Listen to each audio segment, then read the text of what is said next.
Madam Deputy Speaker, it was June 2018 when bailiffs came to Errol Graham's flat to evict him and discovered that he was dead. Errol was penniless, he had no gas, no electricity and no water. His only food was 2 out-of-date cans of fish. The coroner at his 2019 inquest confirmed that he had weighed 4.5 stone when he died and that the cause of death was starvation. He was 57 years old. Errol suffered from severe mental ill health and had been in receipt of employment support allowance and housing benefits since 2014 until he missed a fitness for work assessment in 2017. He didn't respond to the DWP when they tried to contact him by phone and in person, and 8 months later his ESA payments and his housing benefit payments were halted in accordance with DWP policy. The coroner's report fell short of issuing a Section 28 Prevention of Future Death notice to the DWP over Errol's death, as the DWP witness at the time stated that a safeguarding policy review was underway by the department. However, in July 2020, the coroner had to write to the DWP again, as they had failed to supply her with a new safeguarding policy. Now, Madam Deputy, it's a bit moot whether there has actually been a revised safeguarding policy. Certainly, information from the House of Commons Library has suggested that there are just tweaks around the edges. So, no new safeguarding policy. And as we can see as I proceed, the impacts have been felt elsewhere. So just before recess, Nottingham City Council Safeguarding Adults Board had an independent review which they published, and what they described as the shocking and disturbing events that led to Mr. Graham's tragic and lonely death. In this, they concluded that multiple failings by the DWP, his GP practice and social landlord, meant that chances to save him were missed. Moreover, the Department for Work and Pensions also failed to share the severity of Mr. Graham's illness with other agencies, including his landlord at Nottingham City Homes. Knowing Mr. Graham's illness, the DW failed to contact his GP for potential reasons as to why Mr. Graham wasn't engaging with them. Significantly, it has now emerged that the department failed to disclose information from Errol's 2014 work capability assessment to this independent safeguarding review.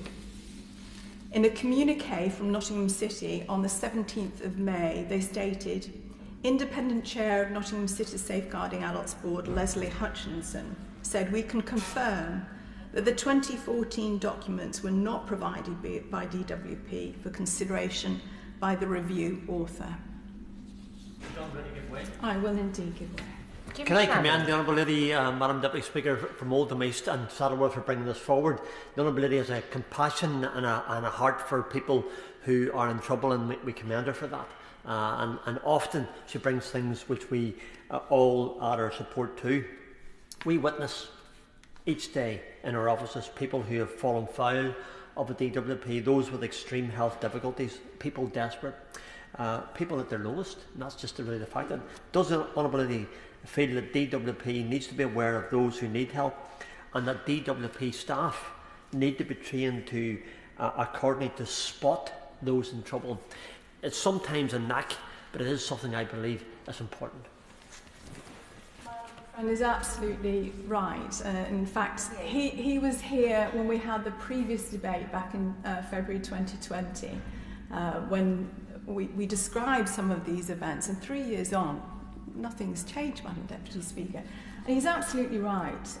Not only would it be nice, it is a requirement. They have a safeguarding requirement and responsibility to provide and ensure that the claimants that come to their attention are adequately protected. Well, my honourable friend, I will indeed give way. I thank my honourable friend for giving way, and I congratulate her on securing today's debate, in which obviously highlights the sad death of my constituent, Errol Graham. The purpose of a safeguarding adult review is not to hold an individual or organisation to account, but it is about agencies learning lessons to improve future practice. Surely, if tragedies like Errol's death are to be prevented in the future, and I'm sure that's what we all want, it's all agencies must share the relevant information with the board. And does she share my concern, I know she does, that the DWP, in failing to share that 2014 assessment, didn't assist the local authority in its really important duty in this respect? Debbie Abrahams. My honourable friend is absolutely right, and this is the purpose for this adjournment debate. This is going on too long, where information isn't shared, where information is lost. I'll come to that later on, and there have been concerns in terms of how the department is acting to safeguard not just individual claimants, but also the information they have in relation to claimants, so that they can learn those lessons, so they can improve their practices. So this information from the work, the 2014, don't forget, the 2014, he died in 2018, work capability assessment, expressed in the clearest language that Errol would not be fit to work indefinitely. This was the language of the assessor. This wasn't him saying he wasn't fit. This was the language on that work capability assessment from 2014, which was not presented not just to the safeguarding review, Madam Deputy Speaker. It wasn't presented to a High Court judge. It wasn't presented at the coroners. It has been carefully and avoided in terms of presenting it to those organisations that should have it in making assessments of the circumstances in Errol's death. So, I mean, this is really serious stuff, and I would be grateful for the Minister. I know he's relatively new in the role, but I do want to know why that was the case. Why was that 2014 work capability assessment not provided specifically to the recent Safeguarding Review Board? We'll go back to the other instances in a moment. So, my honourable friend is absolutely right in relation to Errol, and Errol being her constituent. But I've had a long-standing contact with Mr. Graham's daughter-in-law, Alison Burton, and she said the department's behaviour raised serious questions about their honesty and transparency. And given the department's knowledge of Errol's significant mental distress and their failure to disclose this to the Safeguarding Review, it poses serious questions. Taking in conjunction with the failure of the department to provide peer review reports into the deaths of claimants to the independent reviewers of the work capability assessment, Professor Harrington and Dr. Litchfield, members will be aware that there was a statutory requirement to undertake independent reviews of the work capability assessment, and there were two separate assessments and assessors, and Professor Harrington was one and Professor Litchfield was the other. None of the peer reviews, they've had a number of different names in terms of when the department investigates the deaths of claimants, peer reviews, serious case reviews, and so on. None of them were provided to these independent reviewers. And the response I got when I asked various urgent questions on this a few years ago was, well, they didn't ask for them. Then I got a response, Madam Deputy Speaker, and it's all on the record. I was going over this last night when I was writing this speech, but the response to the urgent question I put in relation to this was, well, they were lost. We no longer have these reports, so we couldn't provide them. So it's quite clear to see why there is a crisis in confidence in the department, why there is a lack of trust from not just families, but claimants themselves as well. This, of course, needs to be seen in the context of the recent requirement by the Equality and Human Rights Commission, who 14 months ago issued a Section 23 notice to the department for their concerns about the evidence that the department is discriminating against disabled claimants. 14 months, Madam Deputy Speaker, nothing from the department, nothing from this government, who surely, as a government, would see the equality laws that have been set for everyone should also apply to them. But no, 14 months on, nothing. I'll let people draw their own conclusion on what drives this. But if we could say that the first duty of any government is to keep its citizens safe, I think we would also all agree then the DWP is clearly failing as far as disabled claimants are concerned. In a 21st century civilised society, the circumstances that led to Errol's death should shock us all. But Errol's death is just, unfortunately, just one of many, and there's a pattern here. In addition to the lack of safeguarding provisions that led to Errol's death, even though, as I say, there was an awareness from 2014 of his severe condition, many social security claimants are being found fit to work and then die. A Freedom of Information application in 2019, for example, showed that 274 claimants a month, Madam Deputy Speaker, who had been found fit for work subsequently died within 6 months. A much higher mortality rate than the population as a whole. The true scale and causes of these deaths is simply unknown.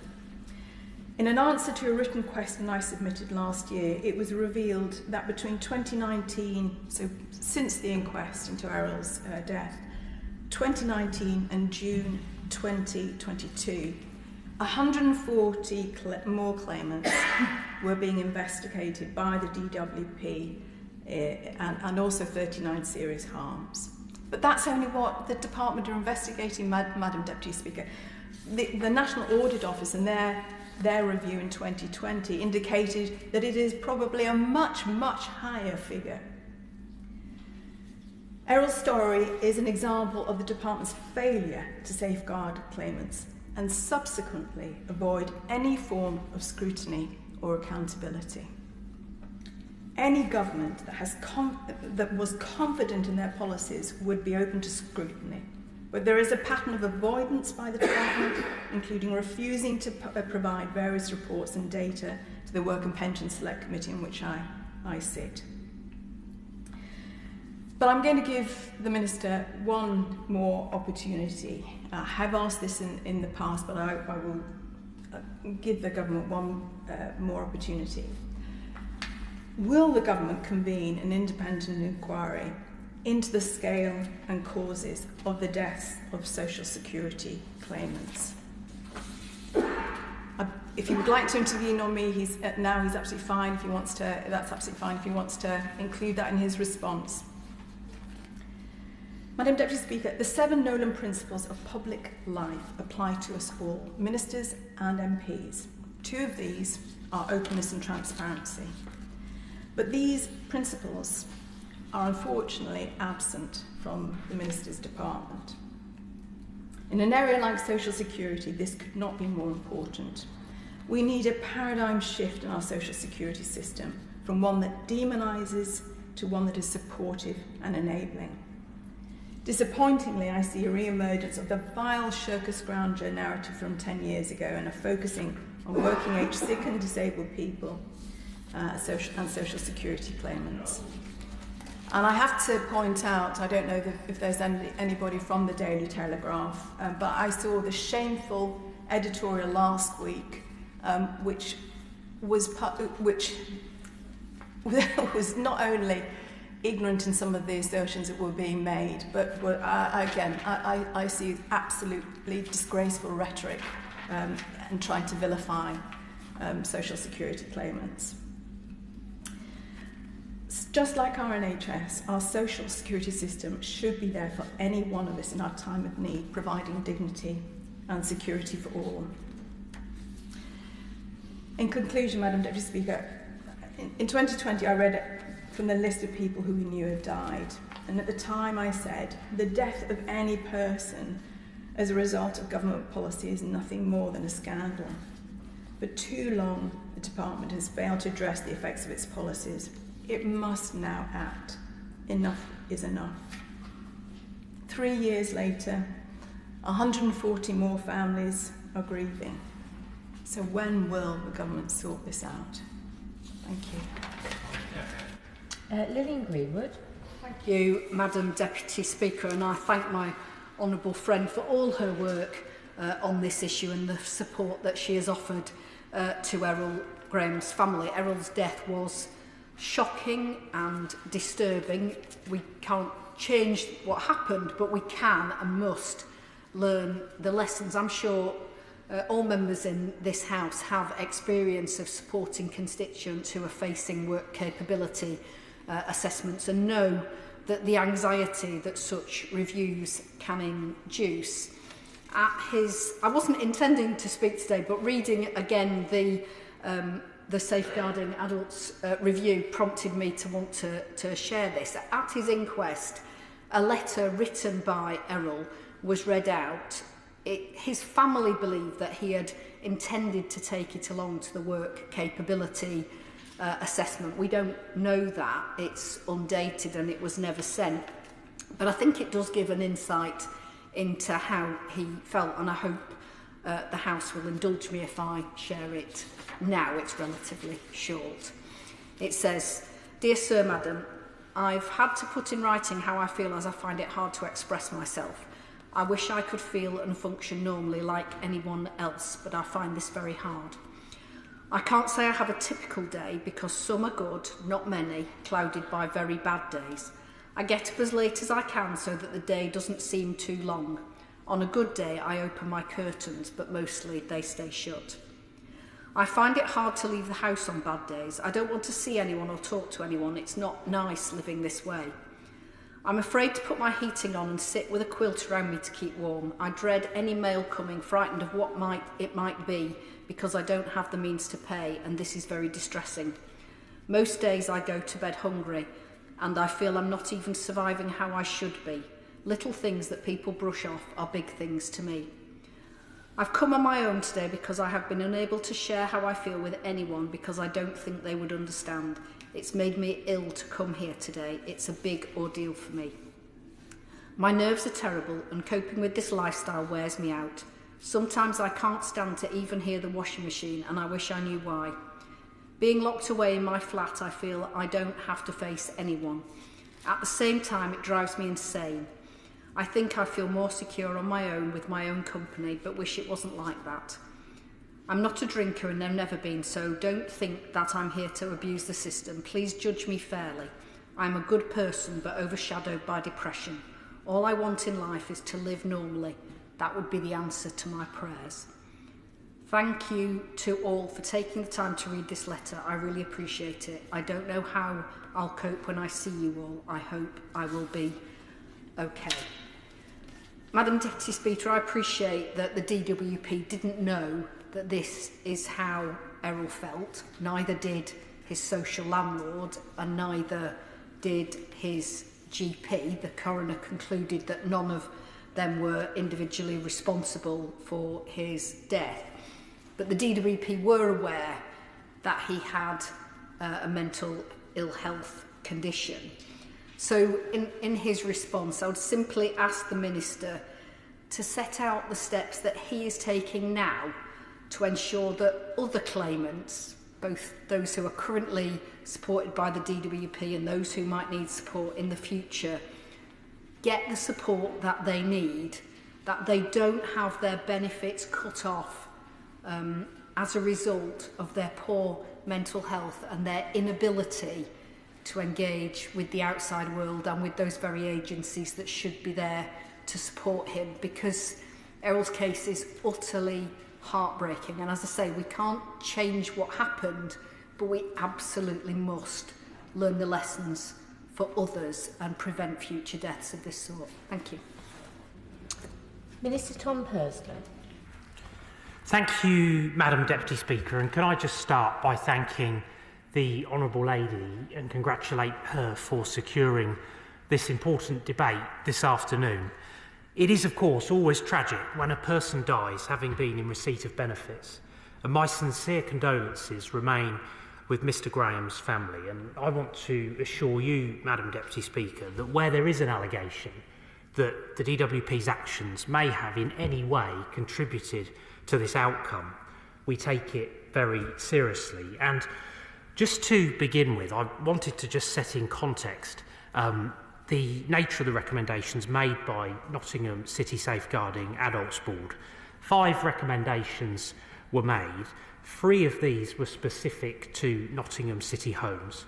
1 recommendation applied to all agencies with an emphasis placed upon Nottingham City Homes, and there was a recommendation specifically aimed at the DWP working jointly with Nottingham City Safeguarding Adults Board. And I can confirm for the House that the Department for Work and Pensions has accepted that recommendation that has been made in our direction, and my officials will work constructively and collaboratively with the Safeguarding Board around this, and we will approach that in good faith and with proper dialogue around what is being recommended in terms of taking that forward.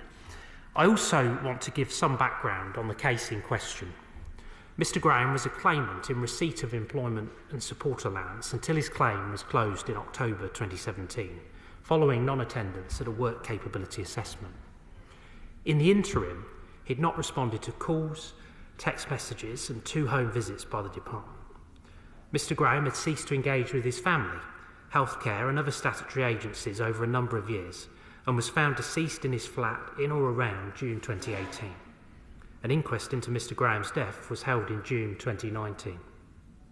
Since July 2020, my department has cooperated fully and openly with Nottingham City Safeguarding Adults Board in this very sad case. I'm pleased to see that their report notes the significant changes that the DWP has made in its support of vulnerable claimants since 2019. The board wrote to the department in July 2021 confirming they would be carrying out a Safeguarding Adults review into the death of Errol Graham. For the avoidance of doubt, it might be helpful if I quoted exactly how the board explained the scope of the review from their own terms of reference, and I quote, "The scope period for the review is from June 2017, the date Errol Graham's benefit review process began, until the 20th of June 2018, the date Errol Graham unfortunately died. However, if agencies have information of relevance to the terms of reference before that date, it would be helpful if they briefly summarise that as well." Madam Deputy Speaker, the Department complied with the requests of the Board, providing the Board with detailed information in scope of the review, as well as briefly summarising information from before 2017, as we were asked to do. I am aware I will give way. Thank you. I'm grateful to the Minister.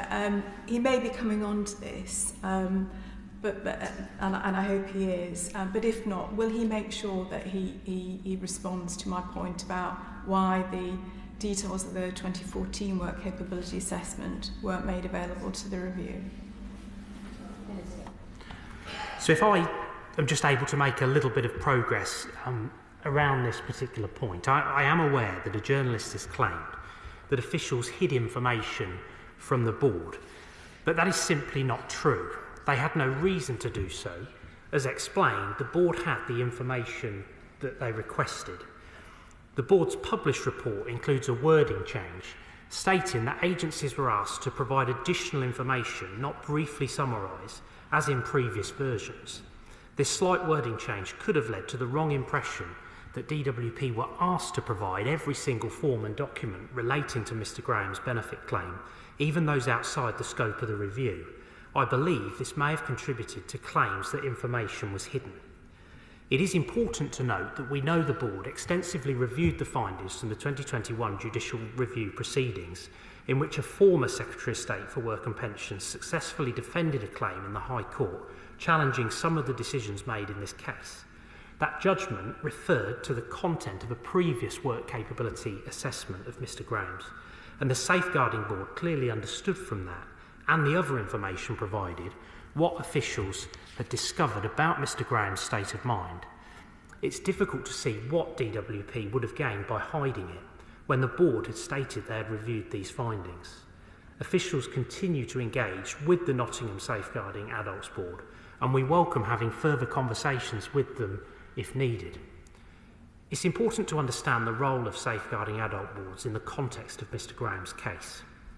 National guidance on safeguarding adult boards says that the purpose of a SAR is not to hold any individual or organisation to account, as there are other processes and regulatory bodies available for that purpose. They're about learning lessons for the future. These other processes include the coronial process, where coroners investigate unnatural deaths, and those where the cause of death is unknown. Nottingham City Safeguarding Adult Board's role was to look at how agencies work together to support Mr Graham and what lessons they could learn from his tragic death, not to re-examine the court's previous judgment or the coroner's conclusions.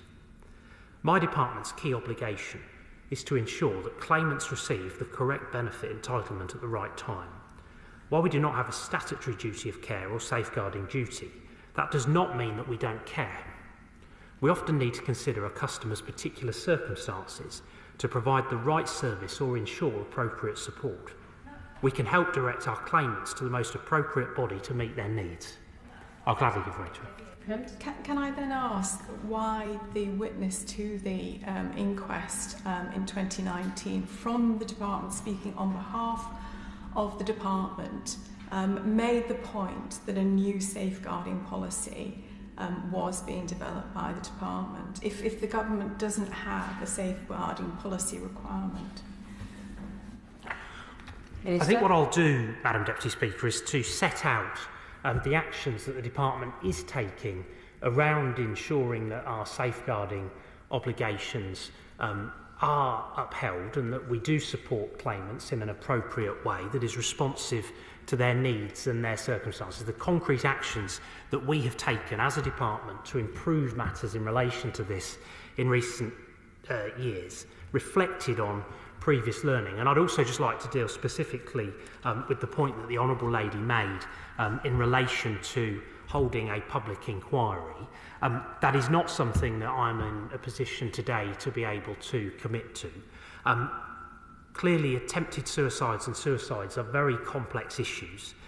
Where there is an allegation that the department's actions may have contributed to this outcome, we take it very seriously, and there already exists a wide, independent and transparent system for investigating such issues.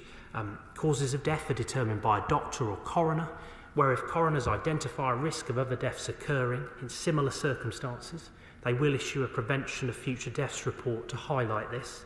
The independent case examiner investigates serious complaints relating to the DWP. They report to the complainant and publish case studies of findings in the ICE annual report.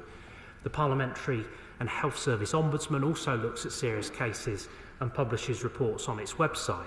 And for these reasons, it's not our intention to set up an independent inquiry.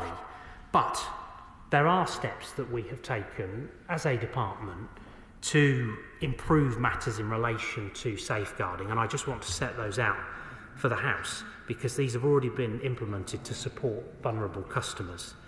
These initiatives were also highlighted, as I say, in Nottingham City Safeguarding's Adult Board report as changes the department has implemented to improve services, and that point was acknowledged. Firstly, we've introduced over 30 advanced customer support senior leaders to support colleagues when dealing with customers who may be vulnerable or at risk. Central to the role of these senior leaders is the work they take forward with external partners and organisations, creating relationships to support citizens and providing the critical link into external agencies' escalation routes and enabling cross-agency case collaboration. The department also conducts internal process reviews, which form a core part of the department's overall approach to learning and helps inform improvement activities across all DWP product lines. Internal process reviews can make recommendations to help the department to improve its processes, policies, or quality of service. We commission them in response to a range of claimant circumstances or events, which include, but are not limited to, suicide, suicide attempts and self-harm. Not all internal process reviews conducted after a death relate to suicide. Therefore, those classified as relating to a death should not automatically be read as suicide cases. Furthermore, the fact that an internal process review has been carried out does not mean that DWP have been found culpable in the circumstances or events leading to a claimant's death or a serious incident. Similarly, the serious harm that prompts an internal process review investigation may relate to self-harm or a suicide attempt, but can also refer to other events that are considered to merit investigation. We've also broadened the range of circumstances where an internal process review is carried out to increase our learning from cases where outcomes have been poor for claimants. The department has also set up the Serious Case Panel. The panel meets quarterly to consider themes and issues that have arisen across DWP service lines in order to agree changes and improvements. The panel has commissioned and implemented several changes since it was introduced. These include changes made to visiting vulnerable customers, where they have ceased to engage with the department, following 2 unsuccessful visits. Where concerns about the customer remain, the claim will no longer automatically be closed. Instead, the case will be escalated to an advanced customer support senior leader, who will liaise with relevant external agencies to assure the customer's safety. The department has also made changes to guidance on administering large payments to customers who may face challenges receiving or handling such payments. The panel has also prioritised the delivery of mental health awareness training to customer-facing colleagues. This training will build colleague capability and confidence in supporting customers with mental health conditions. Going forward, I am very keen to engage with stakeholders, including from mental health charities and other organisations, to continue to make improvements to our services for our customers.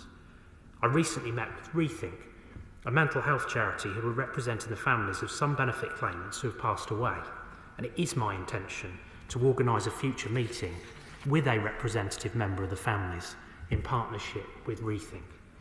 I just wanted as well to address the specific point that the Honourable Lady made and has raised a number of times in this House relating to the Equality and Human Rights Commission in relation to the Section 23 agreement discussions that are being had. The update that I can provide for the House is that we continue to engage with this in good faith, but we must act in accordance with our legal obligations. The negotiations provided for under the Equality Act 2006 have been done so expressly under confidentiality. Therefore, I cannot give a running update on contents of discussions. There are legal provisions, Section 6 of the Equality Act 2006, which prevent disclosure of further details, and discussions are subject to general law principles. Parts of the discussions are also subject to legal privilege, and I'll gladly give way to it. 2 very brief points. First of all, if we've had all the updates around safeguarding and so on, why have 140 more people died in the intervening period? The Minister seems to be saying everything's fine, we've done this. Still 140 people that you're investigating, we don't know the true figure. And second, there's nothing in the 2006 Act that says you have to take 14 months to reach an agreement on how to improve the services and not discriminate against disabled people. Nothing. I've gone through it. Well, what I would say to her is I don't accept the initial point that she makes. I take these matters incredibly seriously. I am engaging thoroughly with stakeholders around these issues. She will recognise the approach that I am adopting in relation to my approach to meeting with Rethink and meeting with bereaved family members to discuss these issues and to work out what more we can do to improve these processes, and to do that in an open, transparent and constructive way. That is the way in which I approach my responsibilities, and that will continue to be the case. And these structures have been put in place, as the Safeguarding Board recognised, which are considerable improvements in recent times. But of course, we must always keep under review the appropriateness of these structures, and we must make sure that where learning comes about from specific individual cases, that is captured, and that processes and the way in which we go about our activities as a department is responsive to the issues that are raised through those formal structures. And I think just on this point about the Section 23 discussions that continue to be ongoing, she will recognise that this isn't just a matter for the DWP.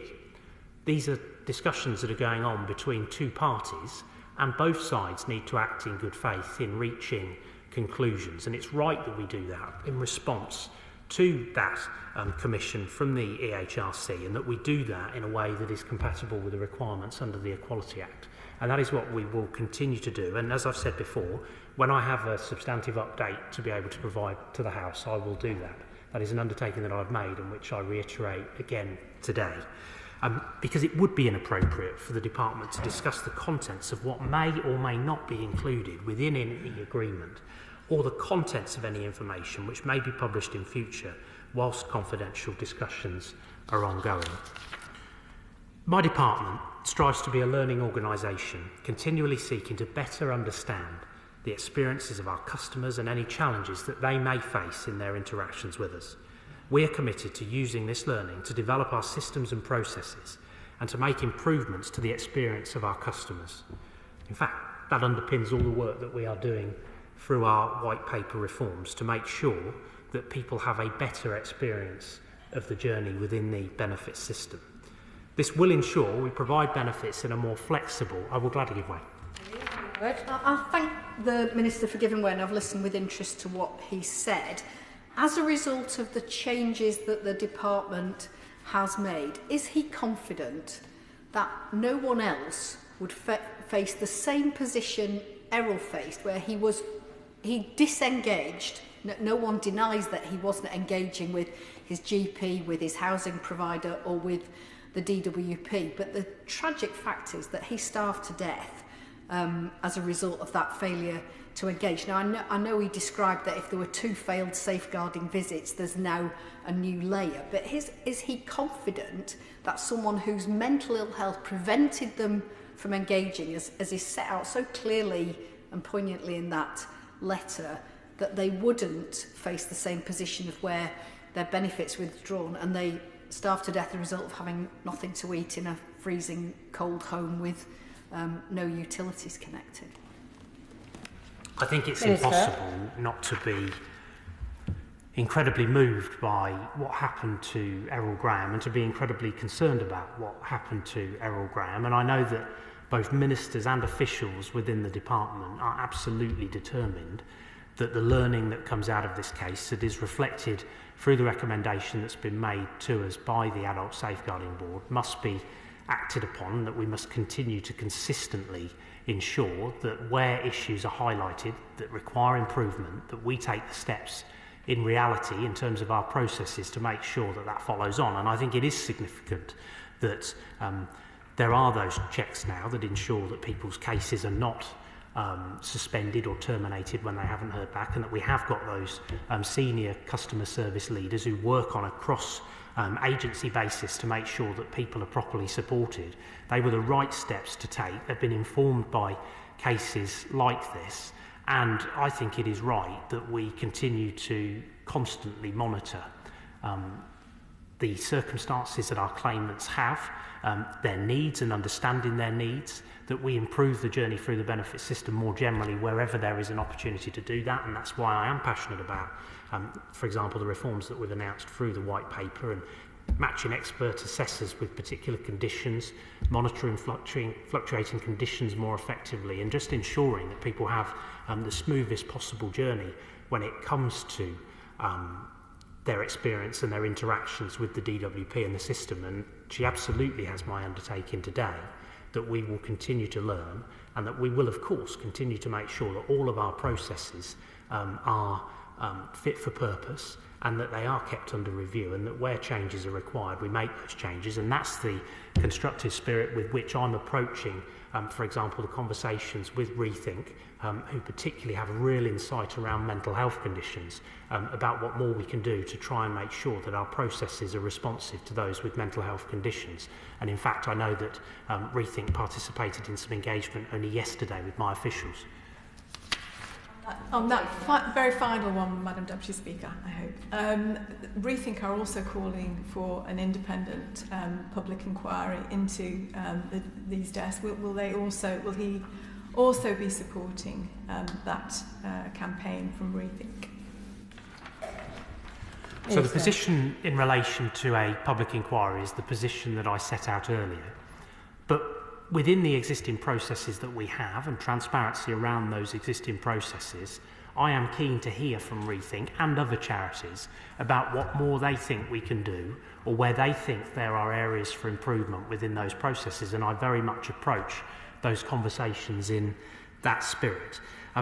And ultimately, this will ensure that we provide benefits in a more flexible and compassionate manner, particularly to our most vulnerable customers, and that their interactions with us are a positive experience. We will continue to drive forward change within the department from our learnings, and I appreciate the opportunity this afternoon, Madam Deputy Speaker, to set out some of the work on the ground floor that is going on in the department to make sure that our systems are as responsive as possible and that all learning is captured and acted upon. The question is that this House do now adjourn. As many as are of that opinion say aye. Aye. The ayes have it. Order, order.